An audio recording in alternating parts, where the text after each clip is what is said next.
Hi friends, అందరూ ఎలా ఉన్నారు? బాగున్నారా? కొత్త అమావాస్య వస్తుంది కదండి. ఉగాది ముందు రోజు కొత్త అమావాస్య అంటాం కదా. ఆ రోజు చాలా మంచిదండి. లక్ష్మీ అమ్మవారికి పూజ చేసుకుంటే అమ్మవారి పూజ అనేది చాలా మంచిది. అలాగే చిట్టి గవ్వలు, గోమతి చక్రాలు ఉంటే ఇంకా మంచిదండి. ఆ రోజు అమ్మవారికి ఎంతో ఇష్టమైన చిట్టి గవ్వలతో పూజ చేసుకుంటే ఇంకా మంచిది. లేకపోతే చిల్లర పైసలు ఉంటాయి కదా, ₹1 కాయిన్ ఉంటాయి కదా, అవైనా చేసుకోవచ్చు. అష్టోత్తరాలు చదువుకుంటూ నైవేద్యం పెట్టుకొని ఆ రోజు పూజ చేసుకుంటే చాలా మంచిది. అలాగే ఆ రోజు మన గ్రామ దేవత కూడా పూజ చేసుకోవాలి కదా, చాలా మంచిది కదా అమావాస్య రోజు. నేనైతే అమావాస్య రోజు ఒక చెంబుతో నీళ్ళు పెట్టి వేప కొమ్మలు పెట్టాను. అలాగే అమ్మవారిగా భావించి అమ్మవారిగా పూజ చేసుకున్నాను. గ్రామ దేవత కూడాను. ఆ రోజు అమ్మవారికి అయితే చాలా మంచిదండి అమావాస్య రోజు పూజ అనేది. నేనైతే లక్ష్మీనారాయణలు పెట్టేసి ఇలా పూజ చేసుకుంటున్నాను. అలాగే అమ్మవారికి ఎంతో ఇష్టమైన పసుపు కుంకాలు కూడా పెట్టుకోవాలండి. అమ్మవారి ముందు నిండుగా పెట్టుకోవాలి. చాలా మంచిదండి అమావాస్యకి అమ్మవారికి పూజ చేసుకుంటే. అదే కొత్త అమావాస్య అంటాం కదా, చాలా మంచిది లక్ష్మీ అమ్మవారికి. అలాగే ఆ రోజు కనకదార స్తోత్రం చదువుకుంటే ఇంకా మంచిదండి.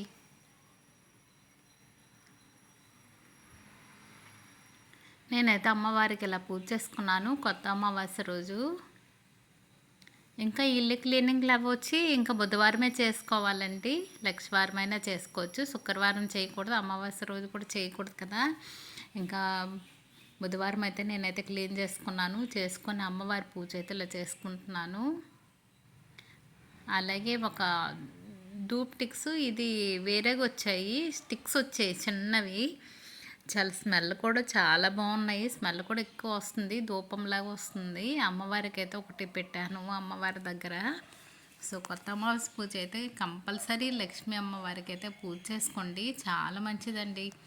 అలాగే నా దగ్గర అయితే చిట్టి గాజులు, గోమతి చక్రాలు, చిట్టి గవ్వలు, అలాగే శ్రీఫలాలు ఉన్నాయి. అందుకని ఇంకా అమ్మవారికి అవన్నీ ఇష్టమే కదా అనేసి అమ్మవారికి అయితే అలా పూజ చేసుకుంటున్నాను. ఇవేమీ లేకపోయినా పర్వాలేదు, అక్షంతాలతోనే చేసుకోవచ్చు. అలాగే చిల్లర పైసలు, రూపాయి కాయిన్స్ ఉంటాయి కదా, కాయిన్స్తో అయినా చేసుకోండి. అమావాస్య రోజు చాలా మంచిదండి అమ్మవారికి పూజ అనేది. నేనైతే ఇంకా కాయిన్స్ కూడా వేసాను అమ్మవారి ముందు.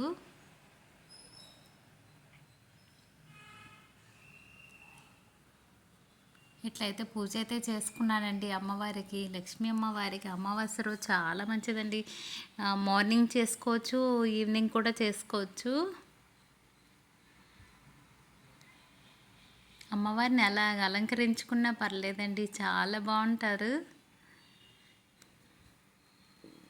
అలాగే మనకి ఉగాది అమావాస్య పూజలు చేస్తాం కదా, నవధాన్యాలు కూడా పెట్టుకుంటే మంచిది. ఉగాది రోజు అమావాస్య రోజు అని పెట్టుకోవచ్చు. అదే ధాన్యము, గోధుమలు అన్నీ ఏంటండి, పప్పు ధాన్యాలు కూడా పెట్టుకోవచ్చు. పూజ దగ్గర అయితే నేను పప్పు ధాన్యాల నుంచి అన్నీ పెట్టాను అమ్మవారి దగ్గర పెట్టేసి ఇలాగైతే పూజ చేసుకుంటున్నాను. మనకు ఉగాదే కదండి కొత్త సంవత్సరం. సో ఉగాది పూజ కూడా మీకు పెడతాను.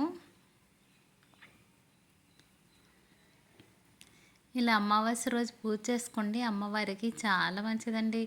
అష్టోత్తరాలు చదువుకుంటూ ఏవో ఒక పుష్పాలైన అక్షంతాలైనా వేసుకొని పూజ చేసుకోండి స్వామి అమ్మవార్లకి. ఈ అమావాస్య చాలా శక్తివంతమైన అమావాస్య కదా, కొత్త అమావాస్య అంటాం కదా. మనకి కొత్త సంవత్సరం ఫస్ట్ అమావాస్య కొత్త అమావాస్య కదండి, చాలా మంచిది. మనం న్యూ ఇయర్ జరుపుకుంటాం కానీ ఈ ఉగాదికే కదండి కొత్త సంవత్సరం మనకు స్టార్ట్ అవుతుంది తెలుగు నెలలు బట్టి. సో అమ్మవారికి అయితే ఇలా పూజ చేసుకున్నాను. అలాగే పక్కన ధనలక్ష్మి అమ్మవారు కూడా, ధనలక్ష్మి కుబేరు ఫోటో కూడా పెట్టుకొని ఇలా పూజ అయితే చేసుకున్నాను. మనం పూజా రూమ్లోనైనా చేసుకోవచ్చు, లేకపోతే పీట అయినా పెట్టేసి అమ్మవారికి ఇలా పూజ చేసుకోండి. అలాగే నేను అమ్మవారు పెద్ద విగ్రహాన్ని కూడా అంటే పూజ దగ్గర పెట్టేస్తాను పూజా రూమ్లోన. అలాగే ఇక్కడ చెంబుతో వాటర్ వేసి వేప కొమ్మలు పెట్టాను. కొత్త అమావాస్య అంటే మరి అమ్మవారికి కూడా చేస్తాం కదా, అందుకనిసండి. ఈ వీడియో కానీ నచ్చితే లైక్ చేయండి.